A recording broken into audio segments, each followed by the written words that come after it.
What's up, y'all? I'm Richie here with Jesus. Hi. And today we're going to be reacting to a video from the channel Maddie Balls about the downfall of influencers. Now, it's going to cover a couple different types of influencers, and we're going to give our commentary to Maddie Balls commentary.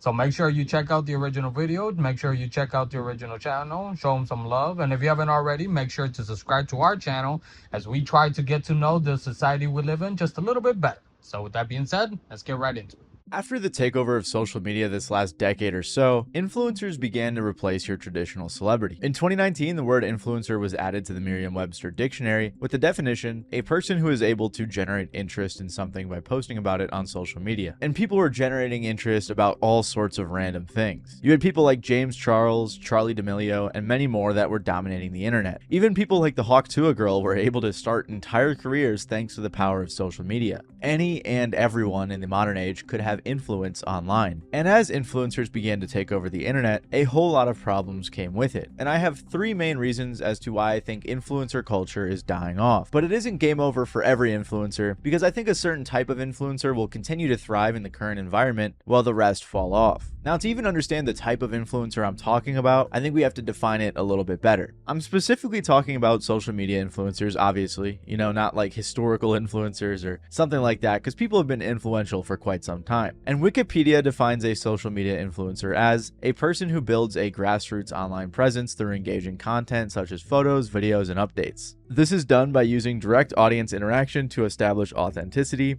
expertise, and appeal, and by standing apart from traditional celebrities by growing their platform through social media rather than pre-existing fame. Now, this is a good definition and it helps us differentiate from celebrities because it's more grassroots, but still, this could apply to pretty much anyone online, even me, and I don't think I really count as the type of influencer I'm talking about. I think there's different levels to it. There's the very broad definition that we just went over, but then there are the creative influencers, people who got famous from creating some sort of content, whether it be film, do-it-yourself videos, music, art, or whatever else, and then they became influencers. That could be someone like Mr. Beast, who got famous from his videos, but now has a lot of social impact and influence. Or Charli D'Amelio, who got famous from her dance videos, but now has more of a lifestyle influencer sort of content output. Or even musicians or people who got famous from their work online on social media, and then transitioned into just showing off their life for the most part. You could also probably put political influencers in this category, people like this guy who somehow got a lot of relevancy in the political space for who knows what reason. And then after people like them are the straight up lifestyle influencers. And this is what you want to be ideally. I'm thinking of people like the Kardashian siblings who got famous essentially because of their parents' notoriety. Of course, there are lots of other factors, but if you think about it, Kylie Jenner, for example, really did nothing that led to her fame in the first place. What they did was after they got popular and got their show is they leveraged social media, showed off their status, lifestyle, wealth, just like they did in their reality show, and people found that interesting. This laid the groundwork for what I will deem the faux influencer, which are the people who wanted to show off this wealthy or luxurious lifestyle, but maybe they didn't quite have it. I think this Reddit post encapsulates this idea well. One of my best friends dated a really Insta-famous guy. He invited us to his house for a Christmas party, and this is when I realized how fake social media was. The guy didn't have the car he paraded on social media. He leased it, took several photo shoots with it, then gave it back. His house was in a different city than he claimed. I don't think it was for security reasons though. He said he lived in a very rich city, but his house was in a more modest place. He asked me to send him the videos I took at the party, posted them, and didn't even tag me because I didn't have enough followers. Dude has millions of people fooled. I think these types of fake it till you make it influencers, people who really are famous for absolutely no reason, are the epitome of what people don't like about influencers. They're typically viewed as arrogant, selfish, self-absorbed, and things like that.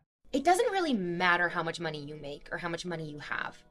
That's really the thing, because I'm not asking you for a large financial contribution. But a sub is $5. At maximum, in whatever your currency is, it's maybe $10. And it doesn't matter how broke you are. If you have time to watch Twitch, you have $10, truly. So being like, I'm broke, I can't afford to sub, that doesn't really track. What you mean to say is, I'm so irresponsible with my money, I can't support the entertainment that I enjoy. Okay, so first few minutes out the way. So responding to that, like one influencer, it's such a entitled way of thinking. It'll be like if we're like, guys, if you guys really cared about us, then you would start subscribing, liking, sharing, commenting, and giving us some money. Damn it! It's such a entitled way of thinking, because as Maddie's going to talk about it a little bit later in the video, everyone is struggling right now financially. Not everybody has money like that, like these influencers do, to just be throwing it around. They're going over here, just spending money like crazy. What meanwhile their followers are struggling, working multiple jobs, living paycheck to paycheck. And to be like that, like, oh, well, if you really cared about me, if you cared about the product that you're watching, you would give money. Like, no, you. I Give me money, give me money, give me money, give me money. No one is entitled to your money if you don't want to give your money. Stuff like, for example, like YouTube, or a lot of things like on social media, it's free for a reason. And if it comes out of you that you want to be able to donate or support your favorite local influencer, whatever, financially, then okay. But I don't know. I always feel some type of way when I listen to influencers like this, even like YouTubers also, who will be like, come on, guys, give me a super chat. If is that all you got, at least give me like $5, and they'll give you their whole sob story. Us being content creators, we know how much time, how much work does it take that you have to put into like a lot of these like videos, and we do kind of the bare minimum, so I can understand other people who might do a little bit more. Some people do a little bit less than us. Yeah, well, that. Yeah. But I'm saying, like, there's people who do more with their videos, so I can understand that, but that still doesn't give you the right to shame or guilt trip your followers or the people watching, your audience, to giving you money. If they want to give you that money, then cool. And if they don't, that's cool too. And if you're struggling with your views, that's on you. But also, like, that happens, that's like I don't know, that's like when you get into content creating of any kind, you kind of know that. Like, there's gonna be moments with the algorithm, puts your videos out there, and there's gonna be where they don't. Some videos will do good and some will not. Like, you don't really have much control over that. What do you think? I want to speak on the first part that he talked about briefly, where you have the influencer that fakes their lifestyle, right? You. Oh, hell yeah, us. We're actually rich. Like 3 cars. Yeah, 3 cars. I found out about this because when I was little, I used to watch this show called MTV Cribs, and they would have a lot of celebrities on it, and they had this one rapper named Redman on it, and usually the show is like, oh, come look at my mansion, come look at what I have, these expensive things. Redman was like, oh, I live in a normal house. Like, it was a 1-story house. His cousin Bear was sleeping on the floor during the episode, and it was a really interesting look at his lifestyle. Later on, I found out that after the episode or after the series ended, the producers would go to certain celebrities and they would tell them, hey, we have a house that you can rent out for this episode that you can show, and they approached Redman, I believe. If it's Redman or Method Man, someone correct me, because I know it's one of them. They approached one of them and they're like, yeah, we have this house for you if you want to use it. And he's like, no, I'd rather just use my house. And they let him, and it led to one of the most memeable episodes in the series. So, it was a nice peek into what's actually going on. And it's kind of crazy because a lot of people really do believe that, like, these people are actually living this type of lifestyle. And that's what they try to strive for. Or they compare their lives of, oh, look, I'm driving this little shitty car, or I'm living, in this condo or this apartment, or still with my family, or in a basement, or whatever. Or, I'm not living like that. And it's like, yeah, neither are they. Like, a lot of them aren't. And it's because it's such a superficial and materialistic lifestyle that a lot of these people try to put on, because the lifestyle is the product at the end of the day. Like, that's what they're trying to sell you. Yeah. It's not like they're trying to sell you happiness. And I get it, I understand that it's not exactly true to say, well, money doesn't buy you happiness. No, but it sure hell makes it a little bit easier to be able to feel happy, right? But if this lifestyle is what you think will bring that type of happiness, well, you're going to shortly find like, no, it's not. And it's a lot of the time, like what you're saying, because this lifestyle is fake, but they need to put it on, get on camera, smile. Yeah, they need to perform. Yeah, they need to tell you how good it feels and show you like clips of them feeling happy, like smiling at the camera, giving the thumbs up, like, ah, look how fun, how much fun. You know, because yeah, that's what people do when they're enjoying life. Like they're thinking, let me go live or let me record so then I can edit and upload and all that. I know people who are enjoying their lives, they're just in that moment, they're present in that moment. They're not concerned whether or not it's good material, good content. And of course, these attributes don't apply to every influencer, or they could apply to every influencer in different categories, or they could also apply to the different categories I listed. But I do think what most people dislike and what most people think of when you think of like an influencer are the people who have a really luxurious lifestyle or showing it off all the time, but didn't really do much to get it and are somewhat out of touch. So how do we get to a point in time where people like this can even exist? How can you be famous for just posting pictures of your cool car, you know? How do we get to a place where people can fake being rich online until they actually get rich? Okay, bet. You've had sex? Like once or twice. Oh, bet. Yeah. That's fire. Yeah. Yeah. What's his name? Am I right? Yo. Yo.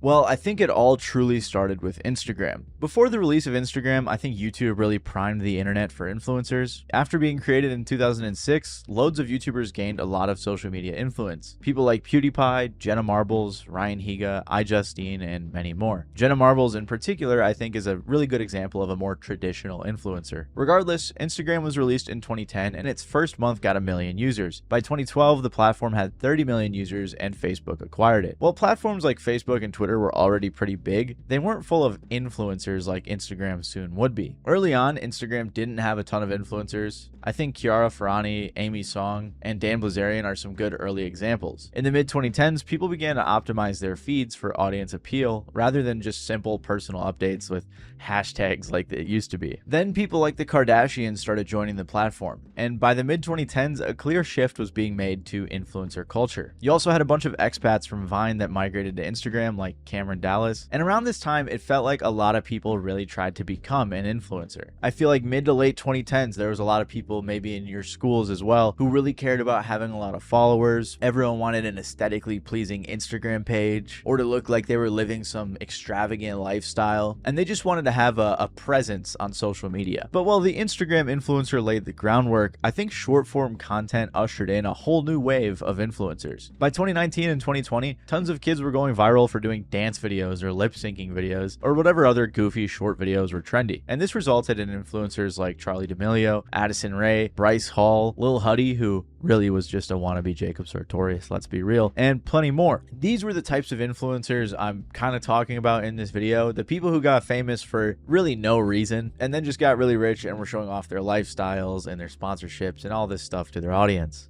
By the early 2020s, whether you built your brand on Instagram, TikTok, or YouTube, most people had all three, so you had influence across the internet. And at first, this was exciting. As writer Kaylee Donaldson said, there was a time where you couldn't avoid the influencer. The explosion of this new economy, one where regular people could become as significant as a big-name celebrity, was seen as a positive force. This was a form of democratization, a way for you to take back control and get a fair slice of the pie from your corporate overlords. Anyone could do it, and it was your unique charm and perspective that drew audiences to your platform.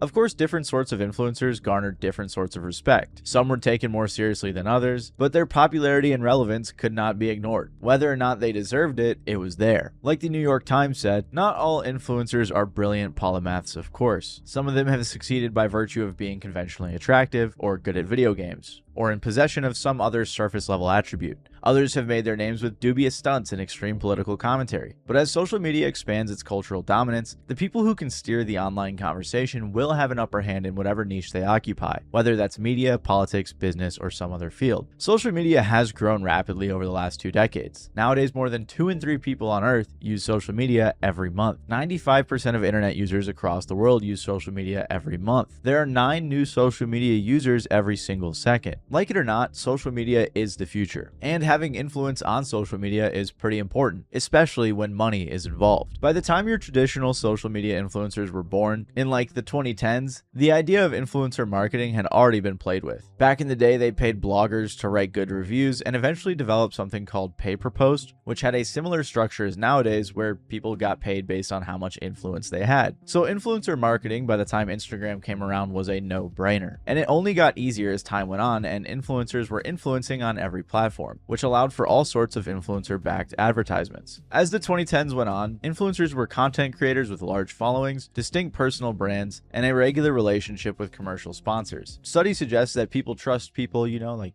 people with human faces, so influencers made the perfect marketing tool. They were supposed to be your average everyday person who just had a presence online. So whether it's influencers just selling ads like I technically am with this video, or straight up sponsor integrated posts, advertisements, or collaborations, no matter what industry influencers are in, they will typically try to sell you something. Okay, so make sure to check out the entirety of the video. We only did the first few minutes, but I think we kind of got the point of the video. I kind of want to ask you a question, Jesus. Okay. Do you think that there's a problem with getting famous for nothing? Like becoming famous, like what the example he gave, like the Kardashians, for example. Do you think there's a problem with them doing that? I mean, I think that there's a lot of people who are jealous, right? Of someone who was able to literally do nothing and got rewarded for it. I think we look down on that. And even then it gets amplified because, you know, they have a shit ton of money. They literally made something out of nothing, right? No. So, pardon me. I don't think it's a bad thing. It's definitely looked down upon. Now, I'm sure that there are other influencers who got famous overnight and did something positive with their fame, right? But, you know, people don't really talk about that because they just like hearing the drama and stuff. So, can it be a bad thing? Yeah, it can definitely be a bad thing. But I would like to think that it's kind of in the middle. It just depends on the person and what they do with it. What about you? I think when we're talking morality, it's always going to be subjective. Because, like, let's use the example of, like, the Kardashians. Me, personally, I can't stand them. I can't stand to listen to them speak. But that's on a personal level. But I can't stand the fact that when people are like, which one of them is it that became a billionaire or whatever? Like, self-made billionaire or whatever the fuck. And it's like, Yeah. you can't be self-made if you already had a head start. Yeah. But with that being said, to me, I think it's also an issue where if there's no demand, there wouldn't be supply. People are are flocking to a lot of these influencers. They're giving them attention. They're giving them their money. So clearly, all they're doing is seeing that, you know, there's areas to make money and they're taking advantage of it. And again, if you want to talk about morality, again, that's subjective. But I can't personally get mad at somebody for getting famous for doing dumb shit. You see even people that go viral on the internet for doing dumb shit or saying dumb shit. And I'm over here scratching my head like, I don't get it. So, but to somebody else, that might be entertainment.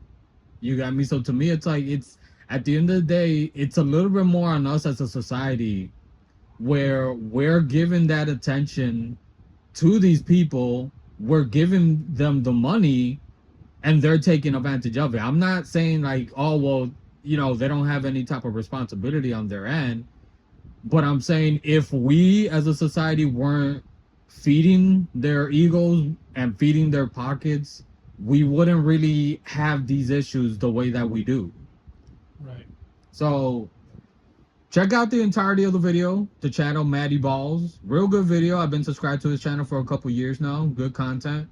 And I think this video is an interesting look into like just all this influencer stuff. Again, as content creators, I think it'll be hypocritical for us to sit up here and pretend like we're not trying to make money, even though we're doing something that we're both passionate about. Clearly.